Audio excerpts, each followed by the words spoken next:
الحمد لله على 3 نقاط، هذا فضل من عند ربي. لكن الاهم عندي اني وقت تبدا تلعب ضد منافس مباشر اللي هو فريق محترم جدا، ونعاود نقول الاتحاد التطاوين فريق محترم جدا، ماهوش بالصدفه موجود في المرتبه هذه، ماهوش بالصدفه اللي في مغلب الردهات السيزون كان في المرتبه الاولى.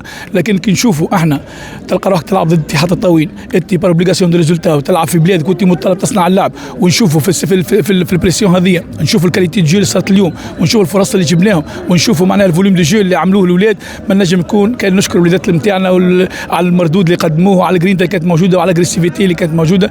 اليوم رينا كل شيء في كره القدم اللي تفرجتوا فيه هو نفسه تفرجت فيه هاني، وقت اللي لازمنا نكونوا متكتلين في الديفونس، كنا متكتلين، عملنا الترانزيسيون نتاعنا نجحنا فيهم بالكدا، حتى كي حابين نعطيو الكره للادفيرسير اعطيناهم بارادتنا، اعطيناهم الكره باش نلقاو لي زيسباس في ظهوراتهم بعد الانا زيرو، لقينا وكنا نجموا نسجلوا اكثر من 2 اهداف، باركينا بلاريتي ما قبلناش اهداف. الحمد لله ما عندنا كل شيء تقريبا صار اليوم. نحب نشكر الملاعبيه على المردود اللي قاموا به اليوم، نشكر الستاف نتاعي اللي قاعد يخدم، ونشكر على الاداره نتاعنا اللي قاعد توفر في كل سبل النجاح. هذا الكل مع الجمهور اللي شفناه اليوم مازال باش يزيد. الجمهور تحمسوا سرا وقت حاجتك به تلقاه. اليوم شفنا الجمهور نتاعنا كان موجود، وكان بحول الله في قادم الجولات باش يكون اكثر.